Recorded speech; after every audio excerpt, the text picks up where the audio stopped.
Good morning, सुप्रभात, केम छो। उम्मीद है आप सब लोग बेहतर होंगे, अपना ध्यान रख रहे होंगे। आप में से कई सारे लोग पूछ रहे हैं कि आदित्य की तबीयत कैसी है, मेरे बेटे की तबीयत कैसी है। उसे कोरोना हुआ था, अभी रिकवरी मोड पर है वो। ऑलमोस्ट जो है फीवर वगैरह सब चला गया उसका, लेकिन आपको पता है ना कि थोड़ा इन्फेक्शस डिजीज है, तो घर में ही होम आइसोलेट करके रखा हुआ है उसको। बराबर समय पर उसको मेडिसिन देते हैं, काफ़ी मेडिसिन चलती है एक्चुअली। कई लोगों को लगता है कि कोरोना में कोई मेडिसिन या कोई दवा नहीं है, पर ऐसा नहीं है। आपको जो है प्रिवेंटिवली बहुत सारी मेडिसिन देनी होती है, और जो हम एंटीबायोटिक्स वगैरह कोरोना में देते हैं वो इसलिए देते हैं ताकि जो है वो, चूंकि आपका WBC काउंट काफ़ी गिर चुका होता है, क्योंकि इसकी आदित्य की भी जो रिपोर्ट थी उसमें भी WBC काउंट जो है वो 3000 से भी कम हो चुका होता है। तो वैसी कंडीशन में कई बार अपॉर्चुनिस्टिक इन्फेक्शन आते हैं, लंग्स में जो है सेकेंडरी इन्फेक्शन होने के चांसेस भी होते हैं कि बैक्टीरिया इन्फेक्शन कर सकता है। तो इसलिए एंटीबायोटिक्स, एजिथ्रोमाइसिन हुआ, डॉक्सीसाइक्लिन हुआ, इनका इस्तेमाल किया जाता है। इसके अलावा जो है कुछ मेडिकेशन ऐसी होती है जो कोरोना के इन्फेक्शन में जो है वो ऐसा कह सकते हैं कि जो एक प्रकार से जो है वो थोड़ी इफेक्टिव होती है, बॉडी के डिफेंस सिस्टम को थोड़ा एक्टिवेट करती है। जैसे कि हम बात करते हैं जिंक की मेडिसिन हुई, जिंकोनिया टैबलेट की बात करें हम, जिंकोबिट या जिंकोनिया। दूसरा विटामिन सी की बात करें हम, लिम्सी हुआ, सैलिन हुआ, उसकी बात करें हम, ठीक है। इसके अलावा हम जो है वो एक अच्छा प्रोबायोटिक भी देते हैं एंटीबायोटिक के साथ में, ताकि लूज मोशंस ना हो बच्चे को के। और फिर ये एडल्ट के लिए, सबके लिए सेम मेडिसिन। फिर इसके अलावा आइवरमेक्टिन भी हम लोग प्रोवाइड करते हैं, देते हैं, जो है वो एक प्रकार से एंटी हेलमिंथिक मेडिसिन है, पर ये कोरोना से फाइट करने में भी हेल्प करती है, ठीक है।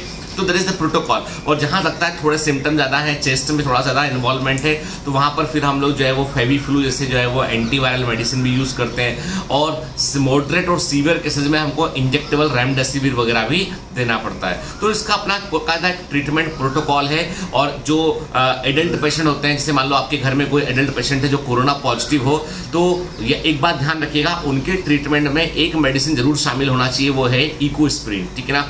डॉक्टर की सलाह लिए बगैर मेडिसिन ना लें, परंतु इकोस्प्रिन होना चाहिए, क्योंकि क्या होता है इस बीमारी में ब्लड में क्लॉट बनने लगते हैं, तो वो ब्लड क्लॉट ही हार्ट अटैक का कारण बनते हैं। इसलिए जो है इकोस्प्रिन एक लाइफ सेविंग मेडिसिन हो सकती है उन लोगों के लिए जो एडल्ट हैं, मिडिल एज के पेशेंट हैं, और जिनको जो है वो कोरोना पॉजिटिव जो है। लेकिन कोई भी दवा को डॉक्टर की सलाह के बगैर ना लें, कम से कम फोन पे कंसल्ट करें फिर मेडिसिन लें, ठीक है।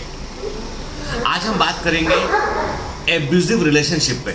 कई सारे लोगों ने जो है वो इस बात को गौर किया। कई लोग मुझे मेल भी करते हैं, मैसेज भी करते हैं कि सर हाँ हम रिलेशनशिप में थे, मैं रिलेशनशिप में थी या था के, और वहाँ पर बड़ा मतलब हमारे बीच झगड़ा अधिक हुआ करता था।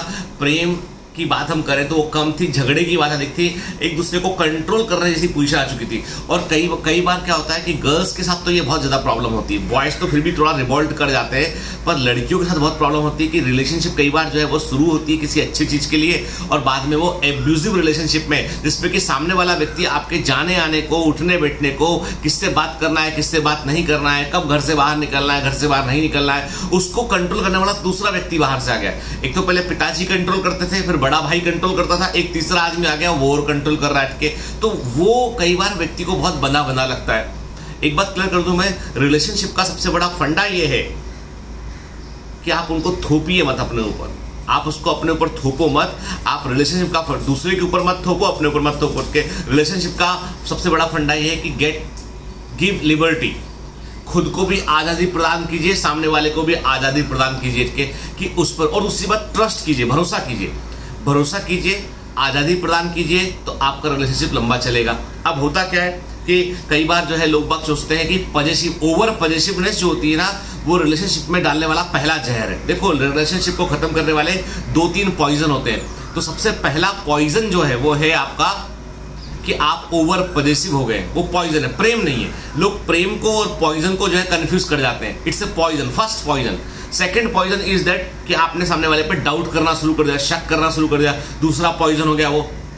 तीसरा ये है कि आपने मन में बेमनस पाल लिया, और आप सामने वाले का आप क्या कर रहे हो कि आप धीमे धीमे बात में आप कोई बहाना निकाल के उसके बारे में कोई ऐसा कमेंट करते हो, उसको दिल दुखाने वाली बात करते हो। बस ये 3 जहर काफी है कोई भी रिलेशनशिप को खत्म करने के लिए। एक बार की बात है, छोटा कहानी सुनाता हूँ उस पर। एक बार की बात है कि एक फैमिली होती है, एक जॉइंट फैमिली होती है, उसमें काफ़ी ओल्ड बूढ़े दादाजी रहते हैं उसमें, और उनका पोता जिसकी नई मैरिज हुई होती है, साल 1.5 साल मैरिज को हुआ होता है, और वो भी वहाँ रह रहा होता है। तो एक दिन वो अपनी वाइफ से झगड़ा करता है, वो पोता अपनी वाइफ से उसका प्रेम विवाह हुआ होता है, लव मैरिज हुआ होता है, और वो अपनी वाइफ से झगड़ा कर रहा होता है किसी बात पर लेकर, उसकी वाइफ जो है वो दुखी होकर कहीं बैठ अपने कमरे में चली जाती है वो। तो इतने में दादाजी बुलाते हैं, बेटा इधर आओ। तो बेटा पहुंचता होता है, क्या हुआ? बहू से झगड़ा हो रहा था, सुन रहा मैंने। हाँ पापा जी, वो क्या बताऊं मैं ना। बोला नहीं ठीक है, कोई तुम्हारा मतभेद होगा, कोई बात को लेकर तुम्हारी बात वो नहीं मान रही होगी, कुछ ऐसा हुआ होगा ना। हाँ मैंने कुछ कहा था उसको, वो बैंक के कुछ काम के लिए कहा था, मुझे याद दिला देना, नहीं दिलाया, इससे ऐसा हो गया वैसा हो गया। आदमी 10 तरह की बातें। तो उसने कहा कि देखो बेटा, ऐसा है कि तुम इतना जोर से चिल्लाकर अपनी वाइफ को क्यों बोल रहे थे, इतना जोर से चिल्ला। उसने कहा कि मुझे गुस्सा था इसलिए बोल रहा था उसको। बोला लेकिन वो तो तुम्हारे बिल्कुल पास खड़ी हुई थी, वो तो बिल्कुल नेक्स्ट टू यू थी, तो तुम धीमे भी तो बोल सकते थे इसी बात को। उसने कहा नहीं, धीमे इसलिए नहीं बोला मैंने क्योंकि मेरे को लगा कि मेरे अंदर गुस्सा था, तो वो गुस्सा भाप बन के बाहर निकला, इसलिए मैंने जोर से बोला। दादाजी बोलते हैं नहीं बेटा ऐसा नहीं है, तुम गलत हो। क्यों गलत हो? गुस्सा था तो बोल दे जोर से। गलत तुम इसलिए हो क्योंकि कारण ये कि तुमने गुस्से के कारण जोर से नहीं बोला। तुम भले ही फिजिकली पास पास थे, तुम आस पास खड़े हुए थे, लेकिन मानसिक तौर पे तुम लोग बहुत दूर दूर जा चुके थे। तुम्हारी वाइफ अलग दिशा में मानसिक तौर पे, तुम अलग दिशा में मानसिक तौर पे, ब्रेन के पॉइंट ऑफ व्यू से तुम अलग अलग थे। इसलिए जब कोई दूर होता है तो उसे जोर से आवाज देते हैं, उसको जोर से चिल्लाकर बोलते हैं ताकि सामने वाला सुन ले। तुम यदि पास पास खड़े होकर एक दूसरे पर चिल्ला रहे हो तो इस बात का प्रतीक है कि तुम भले ही फिजिकली शरीर के तौर पर पास पास खड़े हो, पास पास हो, लेकिन मानसिक तौर पर तुम लोग बहुत दूर दूर जा चुके हो। लड़के को लगता कि दादाजी तो सही बात बोल रहे हैं। भाई बूढ़े सियाने लोग कई बार सही बात बोलते हैं, अक्सर ही सही बात बोलते हैं। तो उसने कहा हाँ ऐसा तो है शायद। फिर बोला दादाजी अच्छा एक बात बताओ, हम लोगों का तो प्रेम विवाह, फिर प्रेम में क्या होता है आप बताओ। दादाजी बोलते हैं प्रेम में ये होता है कि आप फिजिकली कितने भी दूर दूर हो पर मानसिक तौर पे पास पास होते हैं। आप इवन सोचते हैं, सामने वाला महसूस कर लेता है। आप विस्पर करते हैं, सामने वाला साफ साफ सुन लेता है। और कई बातें तो ऐसी होती है बगैर कहे सामने वाला समझ जाता है, अरे आंखों ही आंखों में बात समझ जाता है।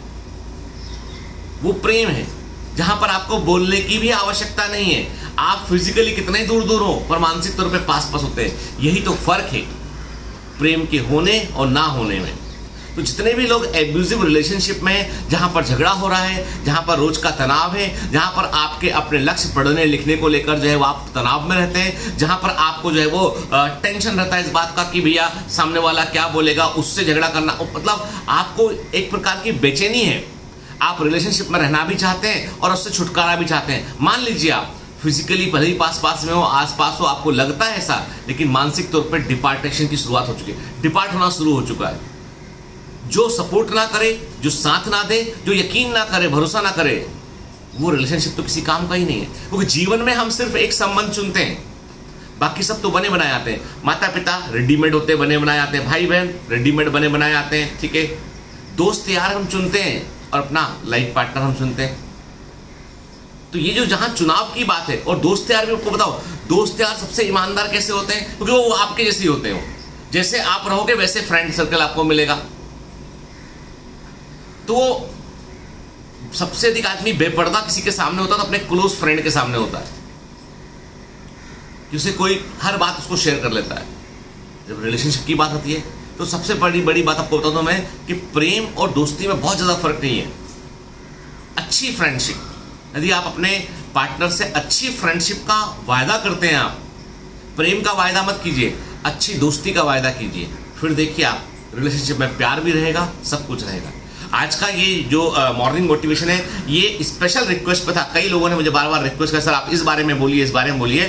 तो जनरली मैं एजुकेशन वाली बातें करता हूं, लेकिन आज मैंने बात की क्योंकि आपकी पीढ़ी में जो है ये बात का बड़ा, इस जनरेशन में इस बात का बड़ा सबसे बड़ा तनाव है कि रिलेशनशिप को लेकर जो है लोग तनाव में। कल मैंने एक वीडियो देखा, एक वायरल वीडियो देखा मैंने, जो फॉरेन का वीडियो था।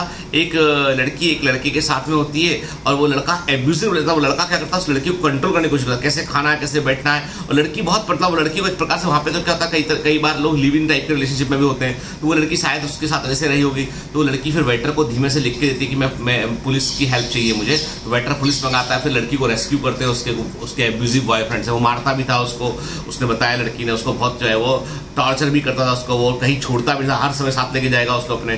तो कहीं तो ये प्रेम नहीं है, ये प्रेम नहीं है, ये प्रेम चोपड़ा है, ठीक है ना। ठीक है, तो इसलिए प्रेम होना चाहिए भाई, रिलेशनशिप में एब्यूजिव नहीं होना चाहिए। Have a great day, all the best.